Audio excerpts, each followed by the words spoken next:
Saya akan memulai dengan kondisi ekonomi sebelum nanti akan diteruskan oleh para wamen untuk pendapatan belanja dan pembiayaan. Seperti saya sampaikan tadi, dunia mengalami perubahan yang sangat besar, sangat signifikan. Kalau kita sebutkan the new economic order, yaitu sebuah order ekonomi global yang tidak lagi mengikuti pakem selama hampir 50 tahun ke belakang atau lebih bahkan.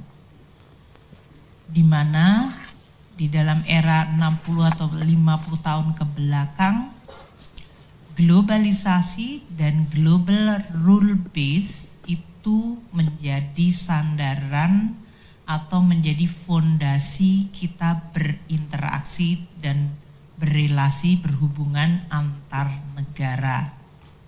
Ini karena sesudah Perang Dunia Kedua, masa-masa di mana kemudian semua negara bersepakat, yuk kita bikin sebuah global order yang berdasarkan sebuah rule base, itu dari mulai United Nations, kemudian memunculkan WTO, IMF World Bank, dan kemudian berbagai kesepakatan antar negara dari sisi perdagangan investasi yang semuanya tujuannya adalah agar hubungan antar negara berdasarkan suatu aturan dan kepastian, tidak didasarkan pada aksi sepihak. Oleh karena itu muncullah kemudian lembaga-lembaga multilateral yang tujuannya untuk mempromot atau menjaga, mempromosikan dan menjaga hubungan antar negara yang berdasarkan rule atau aturan yang disepakati. Semenjak munculnya sekarang ini Presiden Trump di versi yang kedua 2.0, unilateralism atau aksi sepihak dari suatu negara yang kebetulan merupakan negara terbesar dan terkuat di dunia menjadi dominan. Ini menjadi the rule of the game. Jadi yang tadinya rule based multilateral sekarang adalah tergantung dari unilateral dari negara, dan kalau negara ini karena kuat dan dominan dia bisa mengatur aturan sesuai dengan kehendak dan kepentingan dari negara tersebut. Kebetulan ini adalah negara terbesar Amerika Serikat yang selama ini Amerika adalah promotor dan pendukung dari berbagai multilateralism. Sekarang Amerika meninggalkan multilateralism menjadi unilateral approach. Pertemuan G20 yang terakhir di Afrika Selatan di antara Menteri-Menteri Keuangan yang dihadiri oleh Pak Wamen Tommy, nanti mungkin juga bisa dijelaskan, menggambarkan situasi tersebut. Ketidakhadiran banyak negara, kebetulan menteri-menterinya, karena kita sedang cukup banyak perhatian di dalam negeri, namun berbagai negara banyak yang bahkan tidak menghadiri G20. Bandingkan dengan suasana waktu kita menjadi presidensi G20, bahkan terjadinya perang Ukraina, kita tetap mampu menghadirkan seluruh anggota G20 bahkan pada level head of state. So perubahan begitu besar dari tahun 2018 2022 ke sini gitu ya. Suatu perubahan hanya dalam waktu kurun 3 tahun telah mengubah sebuah orde dunia. Ini tentu memberikan implikasi sangat besar, sangat fundamental. Dan oleh karena itu Presiden Prabowo selalu mengingatkan kita harus menyiapkan diri, menguatkan diri. Karena dunia memang tidak dalam situasi yang biasanya kita kenal, menjadi sangat unilateralis dan harus mampu kita jaga kedaulatan dan kepentingan Indonesia. Muncul blok-blok baru di luar yang biasanya tradisional. Kita lihat Amerika Serikat yang tadi saya sorot ya, bagaimana Amerika yang selama ini menjadi promotor untuk North American Free Trade Agreement, kesepakatan 3 negara, Kanada, Amerika, Meksiko, untuk sama-sama membuat NAFTA sehingga hubungan trade dan investment itu bisa berjalan hampir tanpa halangan. Di dalam era Presiden Trump yang kedua ini dilakukan seluruhnya menjadi totally tidak berlaku. Secara unilateral, sepihak, Amerika kemudian menyampaikan mengimpos tarif. Kalau NAFTA itu namanya free trade, itu biasanya tarif mendekati 0 atau bahkan 0%.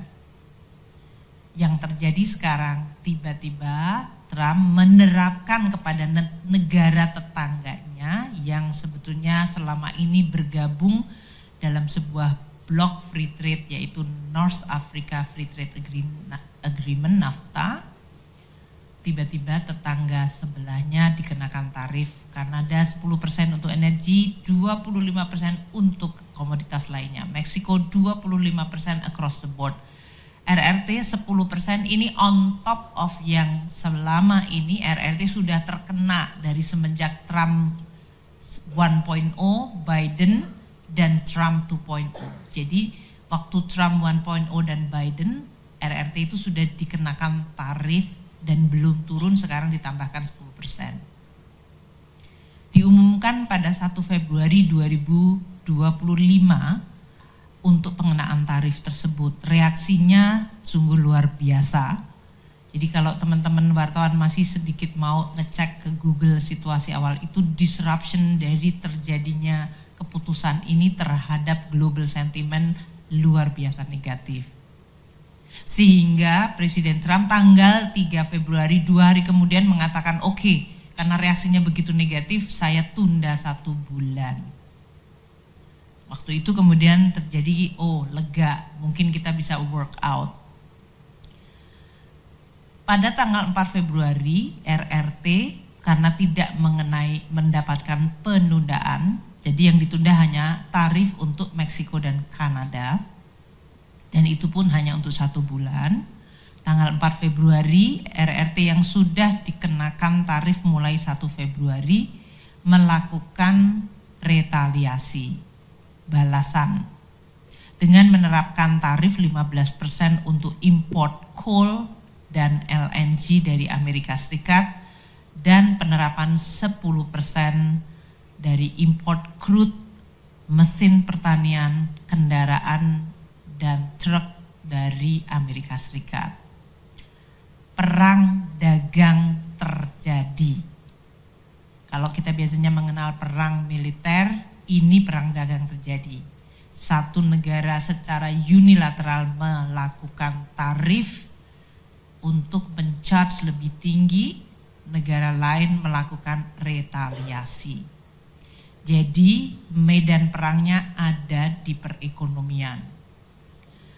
Kemudian ini belum selesai, tanggal 10 Februari Presiden Trump menerapkan tarif lagi untuk spesifik besi, baja, dan aluminium.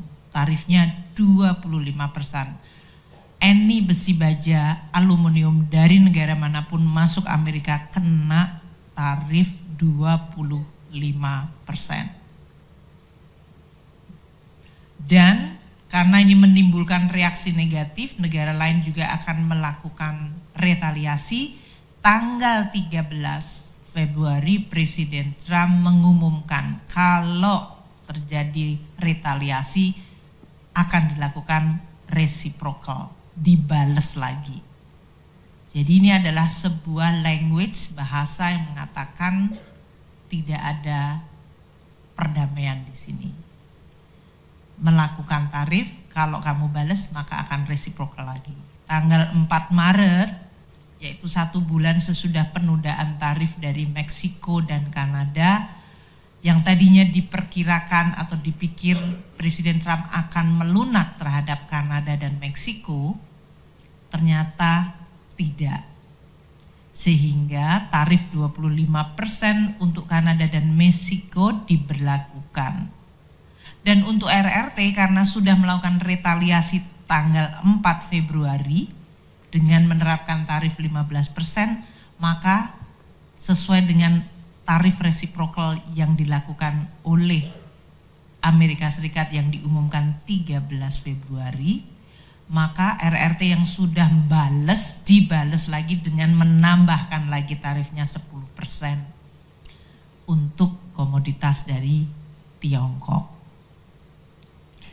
Kemudian Kanada tanggal 4 Maret kena tarif, maka pada hari yang sama Perdana Menteri Justin Trudeau yang waktu itu belum resign mengumumkan retaliasi, dibales dengan menerapkan 25% tarif untuk berbagai produk impor dari Amerika Serikat.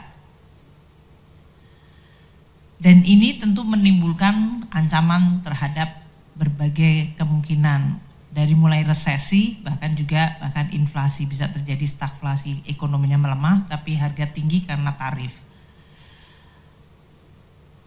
Di tanggal 10 Maret sekali lagi untuk RRT dilakukan pelaksanaan tarif 10-15% untuk produk makanan dan pertanian, serta pembatasan ekspor dan investasi dari 25 perusahaan Amerika Serikat. RRT dalam hal ini membalas kembali, karena tadi diberikan tarif reciprocal, kemudian dinaikkan lagi tarifnya, RRT membalas lagi dengan menerapkan 10-15% untuk produk pertanian dan makanan, dan bahkan pembatasan ekspor untuk terutama mineral rare earth dan juga untuk investasi dari 25 perusahaan Amerika yang beroperasi di RRT. Tanggal 11 Maret akan diumumkan tambahan 25% tarif untuk aluminium baja dari Kanada. Ini untuk membalas tanggal 4 Maret. Jadi teman-teman wartawan melihat ya, yang ini yang disebut the war game adalah sekarang di bidang ekonomi. Trade yang tadinya berdasarkan rule base sekarang bisa secara sepihak diubah. Dan Presiden Donald Trump dalam hal ini memang mengincar negara-negara yang memiliki surplus terhadap Amerika atau Amerika defisit terhadap negara tersebut. Di sini yang di tengah ini adalah 20 negara yang mencatatkan surplus terhadap Amerika, artinya Amerika defisit terhadap negara ini. Indonesia ada di nomor 15. Kalau kita lihat Tiongkok, Meksiko, Kanada ini walaupun angkanya 73,7 ini lebih karena tidak hanya perdagangan tapi juga masalah imigrasi dan juga fentanyl, yaitu masuknya opioid yang telah mengancam kesehatan di Amerika Serikat. Nah, kita lihat jadi negara-negara yang punya surplus besar, makanya kita lihat Tiongkok sudah kena, Meksiko kena, Vietnam yang kemarin datang ke Indonesia ini akan menjadi target yang cukup nyata. Untuk negara-negara European Union juga sudah dilakukan langkah-langkah untuk tarif karena mereka sudah mengumumkan retaliasi dan kemudian akan terjadi back and forth. Jadi kita lihat Jerman, Irlandia, Kanada tadi ya. Bahkan untuk Jepang dan Korea Selatan. Ini adalah yang harus kita sekarang teliti dan waspadai. Kalau diberlakukan kebijakan tarif kepada semua negara surplus, Indonesia ada di dalam ranking 15. Dan ini akan berpotensi menciptakan tadi biaya dari supply chain sektor manufaktur dan terutama untuk sektor digital yang akan meningkat. Rantai pasoknya juga akan mengalami disrupsi, harga komoditas mengalami volatilitas, dan sentimen market akan terus-menerus terayun-ayun volatile seperti yang terjadi pada minggu-minggu atau 1 bulan terakhir. Ini menimbulkan semua negara sekarang berpikir peta dunia dari sisi ekonomi seperti apa. Keputusan mengenai investasi, relokasi, dan juga rekonfigurasi dari rantai pasok. Karena ternyata selama ini yang dianggap aman, bahkan kalau kita mengatakan friendshoring, itu sekarang tidak ada friend lagi. Gimana kurang friendnya Amerika dan Kanada itu? Jadi tadinya disebutkan, oh kalau kamu berteman kita aman. Ternyata definisi friends tidak ada lagi di dalam konteks hari ini. Dan berbagai blok alternatif di luar zona Amerika seperti ASEAN, BRICS, ini memiliki alasan untuk makin bisa tumbuh dan menjadi alternatif. Meskipun dalam hal ini tentu karena Amerika Serikat adalah negara paling besar di dunia, pasti apa yang dilakukan oleh mereka mempengaruhi seluruh dunia juga. Nah, konteks inilah yang kemudian akan kami bawa ke ekonomi di Indonesia yang nanti akan mempengaruhi APBN dan pelaksanaan APBN. Kita lihat harga komoditas yang tadi disebabkan karena berbagai macam gejolak order dunia yang mengalami disrupsi. Harga komoditas ini mengalami koreksi sejak tahun 2023 akhir tahun. Kita semua tahu sesudah perang Ukraina tahun 2022 awal, harga komoditas melambung tinggi di tahun 2022 dan 2023. Namun hanya bertahan sekitar 18 bulan. Pada paruh kedua banyak komoditas itu terkoreksi harganya. Dan kita lihat seperti coal, batu bara kita dalam hal ini. Tahun 2023 kita lihat di sana, itu sudah mengalami penurunan yang tajam. Dulu pada saat 2022 sempat mencapai 400 US dollar per metric ton. Respons atau koreksi yang terjadi semenjak 2023 cukup dalam, di level bahkan turunnya di bawah 200. Dan koreksi ini terus berlangsung sampai sekarang. Jadi kalau kita lihat year on year, harga coal yang sudah terkoreksi turun dari 2023. Year on year dibandingkan tahun 2024 yang sudah rendah, itu masih turun 12,6%. Kalau dari Januari ke Februari itu 16,5%. Jadi trennya masih menurun, kalau kita lihat itu kan masih ke bawah. Sekarang sudah mendekati di 100 US dollar per metric ton. Bayangkan 3 tahun yang lalu harganya 4 kali lipat. Kemudian minyak Brent. Kita juga lihat sesudah pernah melambung hampir mencapai 100 dolar di tahun 2022. 2023 juga mengalami kenaikan yang hampir mendekati 90 dolar per barel. Kemudian mengalami penurunan, saat ini ada di 69,3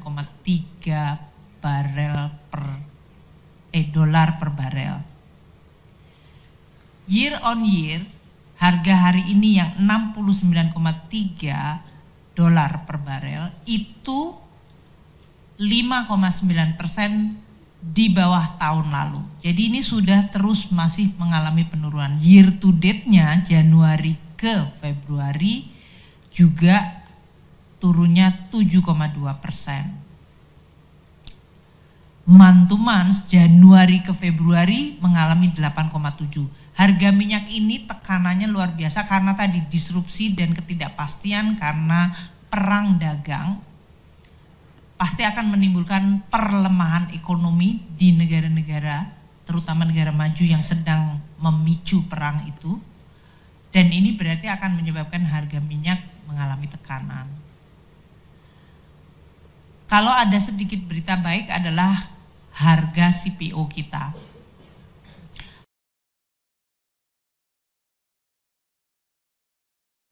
mengalami recovery. Tahun lalu harga yang sekarang $95 per ton itu meningkat cukup tajam 27,8%. Nanti Pak Anggito akan menjelaskan mengenai dampaknya kepada penerimaan terutama dari pabean dari pihak luar. Meskipun year to date-nya sedikit tipis, turun 0,5%, tapi year on year itu harga CPO yang sekarang mencapai di atas 1.000, itu adalah hal yang positif untuk perekonomian kita. Month to month pun masih naik 2,1%. Beras yang merupakan harga yang berkontribusi besar terhadap inflasi, volatile food, secara tahunan mengalami penurunan tajam 22%. Year to date-nya juga 2,5. Ini seiring dengan panen yang cukup banyak di Indonesia dan stok beras di Indonesia yang cukup bagus juga. Indonesia dalam posisi yang relatif bisa mengamankan, bahkan menjelang hari raya Lebaran kita tidak mendengar gejolak harga naik. Biasanya dulu kalau bulan-bulan Ramadan itu cerita tentang harga ayam naik, daging naik, dan kalau nggak salah ini hanya cabai yang naik sedikit. Jadi harga pangan luar biasa stabil pada saat kita sedang akan merayakan Idul Fitri. Moga-moga ini akan berjalan secara baik. Untuk komoditas lain yang penting untuk Indonesia seperti copper, tembaga, dan nikel, untuk copper juga ada perbaikan. Year on year-nya naik 9,8, year to date-nya 8,7%. Mantumannya juga naik 0,9. Ini hal yang positif untuk kita.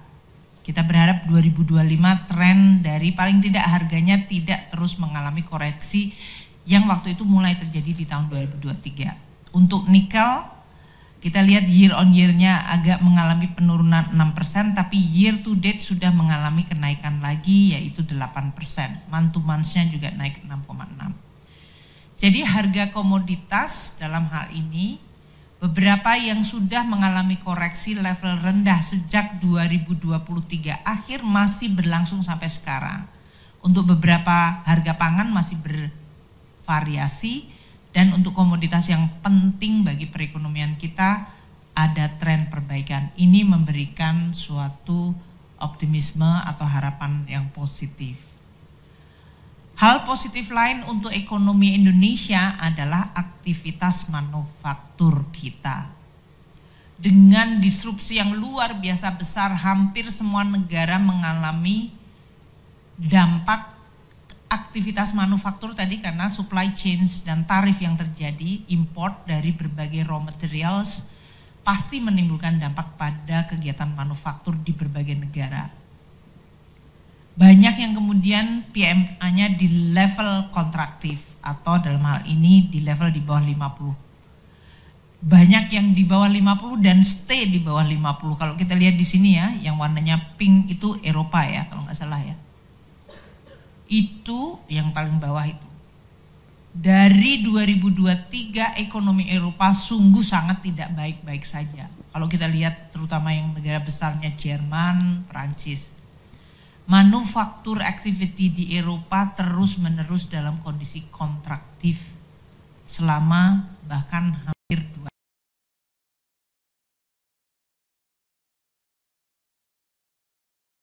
juga mengalami kemudian Vietnam terpukul sangat keras yang kemudian kita lihat aktivitas manufakturnya akan terdampak oleh perang dagang karena ini perang dagang itu dampaknya langsung either ke manufaktur atau pertanian. Dan Indonesia alhamdulillah kita juga tidak imun, kita mengalami juga dampak kontraktif. Tapi rebound dari Indonesia itu yang mana sih, merah itu ya? Yang merah, maksudnya dibikin sama tebelnya kayak yang hitam itu. Yang hitam itu global, juga sudah mulai pulih. Indonesia pulihnya lebih tajam dan lebih cepat dari sisi perbandingan peers maupun global. Ini yang kita syukuri dan ini menjadi landasan bahwa terlepas dari berbagai banyaknya sekarang ini perangnya terjadi di bidang ekonomi melalui penerapan tarif, dan tarifnya itu nggak 5%, naiknya itu 25%, jadi itu shock banget kalau untuk kegiatan manufaktur. Indonesia mampu untuk rebound, recover dari PMI kita di level 53,6. Ini mungkin yang paling sama bullishnya itu sekarang dua negara yang depannya IN, India dan Indonesia. Jadi kalau kita lihat itu adalah yang Anda lihat 53,6 dan 56,3. Kebetulan angkanya hampir sama, beda aja 3663. So ini sesuatu yang cukup bagus. Negara yang sekarang kegiatan manufakturnya cukup kuat, sekarang hanya Brazil, Amerika dari G20. Tiongkok pun tipis di 50,8.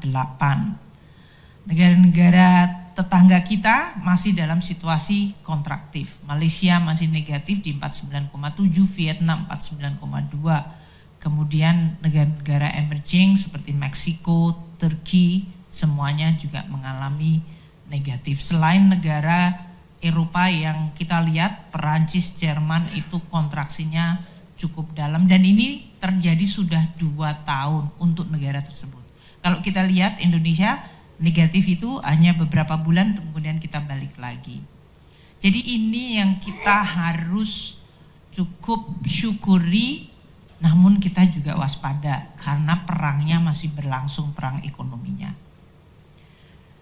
Di tengah kinerja yang sungguh luar biasa sangat volatile ini, kalau Indonesia bisa menjaga pertumbuhan ekonomi kita semenjak pemulihan dari COVID tetap terjaga di atas 5%, itu adalah prestasi. Kita lihat untuk komponen pengeluaran atau agregat demand, konsumsi tahun lalu ada di level 4,94. Ini adalah suatu level yang relatif terjaga karena tadi inflasi bisa kita terus kendalikan. Daya beli. Walaupun banyak berita mengenai kelas menengah dan yang lain-lain, namun di tengah terpaan yang begitu banyak dalam 3 tahun terakhir, Indonesia mampu menjaga growth consumption kita mendekati 5%, 4,9, 4,8, 4,94. Ya. Jadi ini adalah sesuatu yang luar biasa, dan peranan APBN itu luar biasa banyak untuk menjaga daya beli tersebut. Kemudian investasi tahun lalu 2024 juga kami perbaikan di 4,61. 2 tahun sebelumnya masih di 4,4 dan 3,9. Pemerintah berkontribusi besar di dalam pertumbuhan tahun lalu dengan growth 6,6% dari consumption government. Untuk konsumsi non rumah tangga juga tumbuh 12,48. Ekspor kita masih relatif baik, tidak setinggi tahun 2022-2023, namun membaik dibandingkan 2024. Tidak setinggi 2021-22, namun membaik dari 2023. Jadi 2023 itu memang koreksi tadi ya, dari harga maupun terjadinya perang Ukraina dan yang lain-lain itu mulai berdampak. Indonesia bisa merecover dari sisi tadi, growth ekspornya kita tetap jaga sampai akhir tahun lalu 6,51. Dan import juga tetap terjaga, ini berhubungan dengan tadi PMI yang kemudian recover. Untuk sisi produksinya juga kita lihat cukup encouraging. Manufaktur tetap terjaga, pertumbuhannya di atas 4% di 4,43, perdagangan juga terjaga di sekitar 5% di 4,86, dan pertanian kita masih agak sedikit tipis. Ini yang menjadi fokus dari Presiden Prabowo untuk ketahanan pangan dan pertanian ini, makanya ini nanti yang perlu untuk performance dari sektor pertanian. Konstruksi kita cukup baik tahun lalu, banyak kegiatan-kegiatan infrastruktur yang diakselerasi pada tahun 2024. Kita berharap ini akan terjaga dengan berbagai program seperti pembangunan rumah dan lain-lain.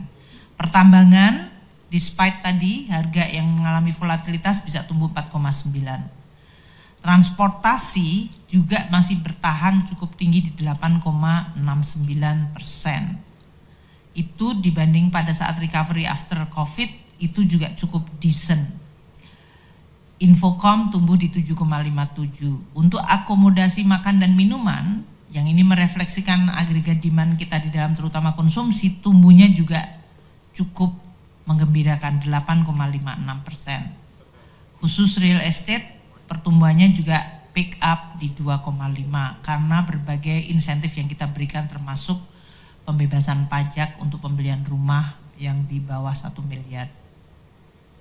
Nah, ini yang menjadi alasan kita bahwa momentum ekonomi Indonesia tetap terjaga baik meskipun terjadi gejolak yang luar biasa di luar. Sektor manufaktur kita ini yang sering menjadi bahan berita. Mungkin bagus untuk dilihat. Pertumbuhan sektor manufaktur kita untuk industri makanan dan minuman, kalau kita lihat ya di sini, tumbuhnya 5,9, ini yang di tengah, yang blok. Industri kimia 5,9, elektronik 6,2, logam dasar bahkan double digit 13,3. Bahkan TPT yang walaupun karena terjadinya berita terhadap satu perusahaan mengalami kebangkrutan, tapi TPT kita tumbuh 4,3% di tahun 2024 dibandingkan tahun sebelumnya yang negatif 2%. Dan bahkan industri alas kaki kita tumbuhnya cukup tinggi di 6,8%, bandingkan tahun 2023 yang negatif. Artinya hingga akhir 2024, industri manufaktur kita, baik yang labor intensif seperti TPT dan alas kaki, namun terutama untuk industri kimia, elektronik, logam dasar itu mengalami kenaikan, including makanan dan minuman. Ini yang berkontribusi kepada PMI manufaktur kita yang ada di dalam ekspansi cukup tinggi 53,6. Kalau kita lihat kontributor semuanya positif kecuali yang ekspor agak di bawah 50. Outputnya positif, total permintaan positif 54,8, tenaga kerja 53, stok barang jadi 51 dan stok input produksi 54,1. Kalau punya input berarti dia mau memproduksi.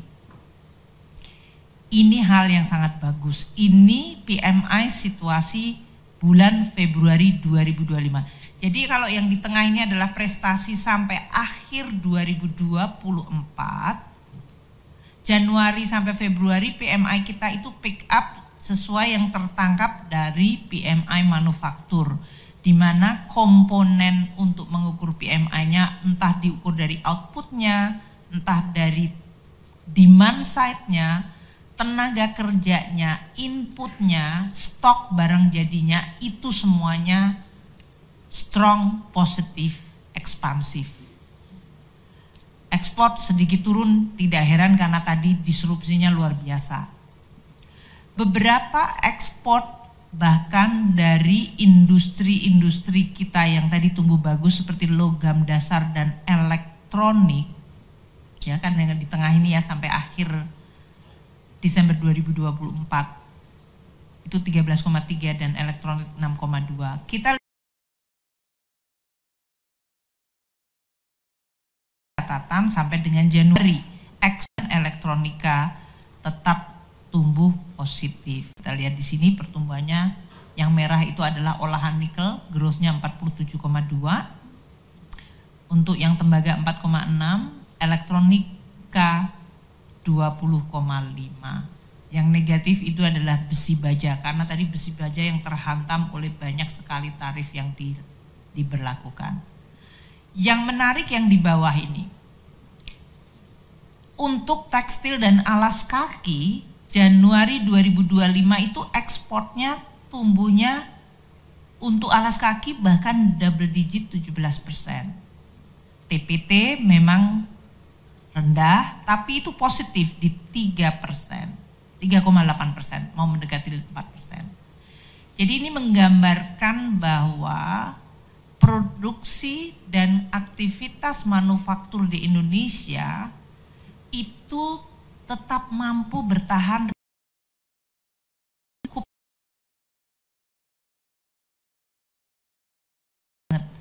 Dia bahkan bisa growing dari mulai logam dasar, elektronik, dan bahkan yang labor intensif seperti alas kaki. Ini landasan optimisme kita yang harus terus kita jaga. Ini merupakan sesuatu yang positif, yang tentunya perlu untuk kita jaga bersama.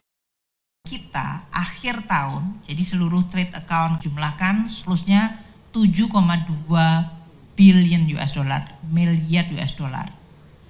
Surplus neraca pembayaran penjumlahan dari dan current account sebesar 7,2 billion, itu naik dibandingkan tahun 2023 yang waktu itu masih ada komoditas boom separuh tahun yang sebesar 6,3 miliar.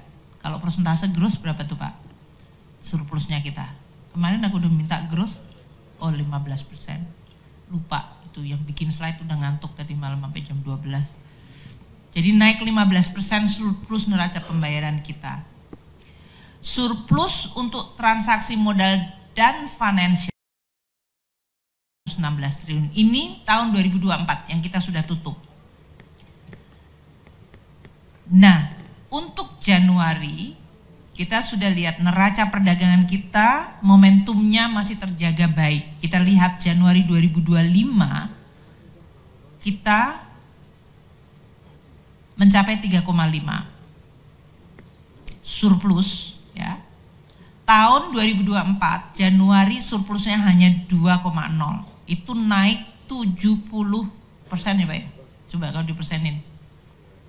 1,5 dari 2 billion dari tahun lalu naik ke 3,5. Naiknya 70% kira-kira. Benar ya? 75%.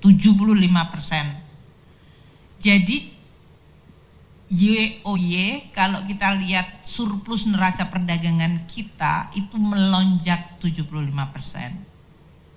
Surplus neraca perdagangan ini karena tadi konsisten dengan manufaktur kita yang ekspansif dan kebijakan-kebijakan yang akan makin diperkuat oleh Presiden Prabowo melalui hilirisasi yang akan terus berlanjut. Ini memposisikan Indonesia cukup dalam posisi yang baik, menguntungkan bahkan dalam situasi dunia yang begitu disruptif dan volatile.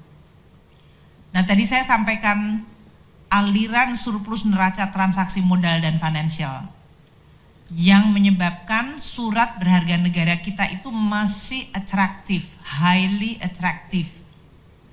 Coba kita lihat ya, yield surat berharga negara kita dalam hal ini spreadnya 247 basis point dari US Treasury. Kalau kita lihat posisi 10 Maret dengan gejolak gedumbrangan itu, yield kita masih di bawah 7%, 6,9, dan spreadnya terhadap US Treasury hanya naik sedikit dari 247 ke 267. 20 basis point. Kalau dibandingkan banyak negara lain, sayangnya di sini teman-teman nggak memberikan, admin nanti nggak tahu di slide yang di belakang, nanti Pak Tommy akan menunjukkan. Ini adalah sesuatu, saya ingin tekankan sekali lagi, ini kita capai pada saat dunia itu bergejolak, dan gejolaknya itu nggak kecil, nggak kaleng-kaleng kalau pakai bahasa biasa itu. Jadi gejolaknya tuh gede banget, namun kita masih bisa menjaga SBN kita, yieldnya bagus. Dan kalau Anda lihat di sebelah kanan, yang orange itu adalah capital inflow untuk SBN. Artinya dari mulai triwulan keempat tahun lalu sampai Maret tahun ini, kita masih terus mendapatkan capital inflow. Artinya demand untuk obligasi surat berharga negara kita masih positif tinggi. Ini dalam situasi yang tadi dunia sedang di tengah perang dagang. Inflow di tahun 2024 untuk SBN itu 137,5 triliun total inflow 1 tahun. Sekarang sampai dengan Maret 22,43 untuk SBN. Untuk SRBI inflow tahun lalu 162 triliun, sampai dengan Maret inflow-nya 6,11. Sedangkan saham yang tahun lalu akumulatif inflow 16,5, Januari Maret mengalami outflow 23. Jadi yang mengalami tekanan adalah di saham. Nilai tukar kita juga sedikit mengalami dari depresiasi 1,48. Bahkan kalau dibandingkan ya dalam hal ini negara-negara seperti India tadi yang growth-nya tinggi dan kondisi perdagangannya bagus, India pun rupiah mengalami depresiasi 2%. Kita mungkin tidak membandingkan dengan Argentina yang tidak terlalu sehat ekonominya dan Turki. Tapi untuk Indonesia dan India meskipun kita sama-sama ekonominya growth-nya bagus, neraca pembayaran bagus pun masih mengalami koreksi terhadap nilai tukarnya.